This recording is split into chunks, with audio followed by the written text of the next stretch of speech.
Bryne Omondi, how does it feel to win this Man of the Match trophy?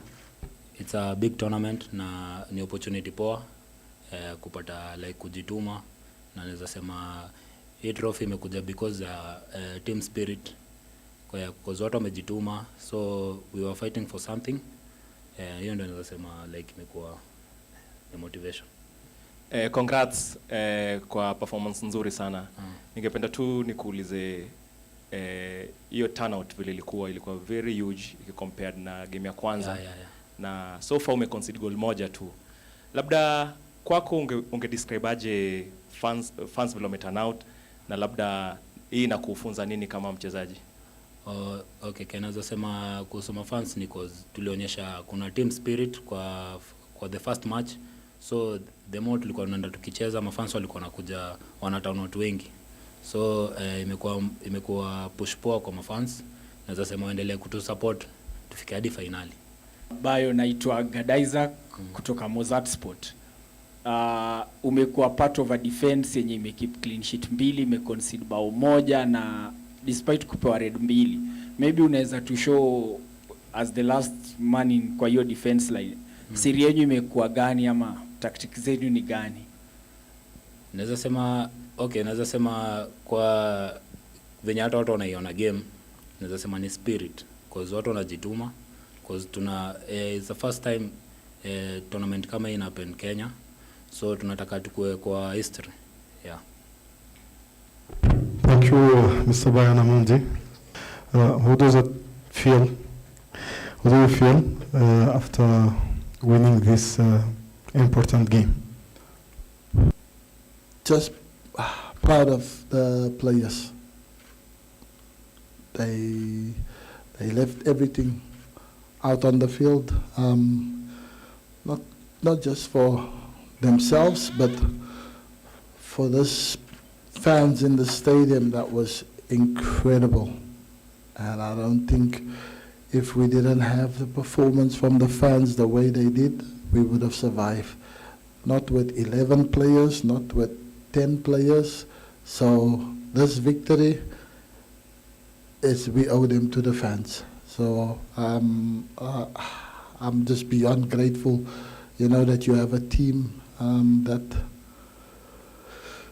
leaves everything out on the field. No one thought about that they were tired and they couldn't, you know, they just pushed and whatever they had left within them, and they showed the Kenyan athletic spirit today on the football field. And yeah, I think we deserved the win. As much as they had 90% of the ball, but end of the day, 3 points was ours. I said to the players, the team that wants this the most is the one that runs the hardest, is the one that's going to put in the foot where it hurts the most. And I think we did all that, and they got the reward. You know, sometimes we are work in progress. We're not perfect yet, but we're working towards being at the level where Morocco was. So we knew we had to play a completely different game than what we wanted to play. So we had to be structured, we had to be disciplined, and we had to do it as a team. And I think they've given me all that. And then obviously we have the threats with the speed and the quality of Ryan, Ogam up top, Ben Stanley today, Mutsiri and Edward Omondi.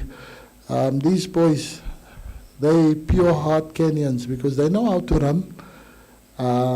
But also when they get the opportunity, they try and be as clinical. And Ryan got one opportunity and he put it in the net. And unfortunately, when you go down to 10 men on the stroke of half-time, it becomes difficult, you know, and then the quality of the players, the football that they can play goes out of the window because now you have to think more about defending than attacking. But I think we managed it really well, and we were so tactically organized that Morocco didn't know what to do with the ball. And we were happy with that. We were happy with that. So yeah, I couldn't have asked for a better performance from the players, but I think I couldn't be asked to manage a better group of players also. So as a coach, as a manager, I'm beyond proud of what the guys have done. 2 games in a row now. Thank you. Okay. Sure. Ladies. Lydia. Fake Pele, you're here also. Good evening, Coach. My name is Gladys Midacha from NTV. Of course, Coach, you made several changes to the starting squad, and probably that is what Morocco could not figure out. Just talk to me about the changes that you made, and the team that started played pretty well, and they maintained the shape throughout the first half.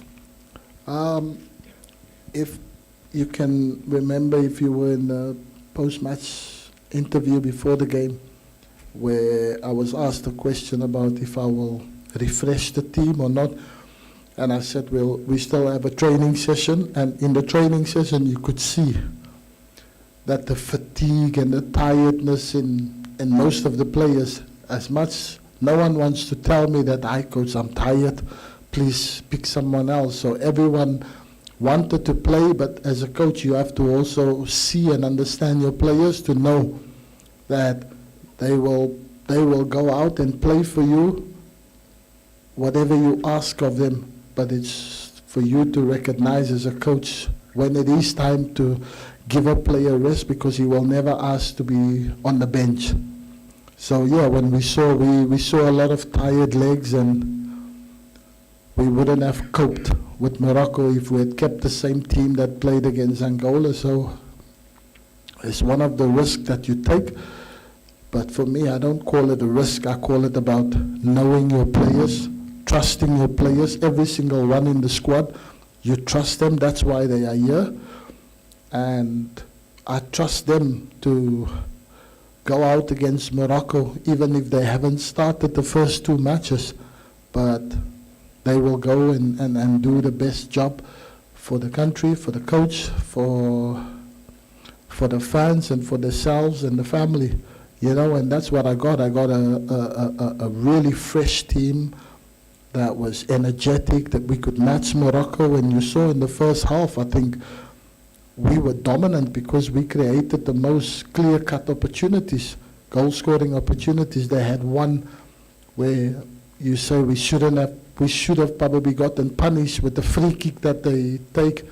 We kind of switched off for 1 second, and they had a clear opportunity to score from the free kick. But other than that, it was crosses, and which we dealt with perfectly. But yeah, I think our team just had a different edge, and players wanted to prove a point that they wanted to be in for the next game, so they were going to give the performance of their life. So I know I have a squad. Anyone that you put in, they will do the job for the team, and they will do it with flying colors. So I'm very pleased with that I was able to make the changes that we did and freshen the squad up, and it worked like a charm. It's now 2 games, as you said early on. It's now 2 games, 2 red cards. But then, what I really want to know is, where and how did you really learn the art of, for want of a better word, the dark art of game management? Because in those 2 games, you've managed the games really well. Even under pressure, your team thrived, created chances, and I'm sure lots of coaches will be envious of having their team even play that better with 10 men. So how were you able to learn that and do that? Believe you me, I would rather we finish with 11 men, because we have a decent chance to even explore more. But unfortunately, it's 2 games in a row where today I think was more unfortunate. He went to clear the ball and he completely missed the ball, and managed to catch the Moroccan player on the shin. But accidental. The rules that they came to tell us was, if the referee deemed it accidental, then the player gets away with it, and he gets a caution and a talking. But I believe because we were 1-0 up, so they felt that it was only fair to give him his marching orders, irrespective of what the new law about red cards said. But nevertheless, and I'm not sure if you remembered, I played under a certain coach. Jose Mourinho was the master of that. So, and as a player playing in a team that plays with 10 men, I'm telling you, it is hell.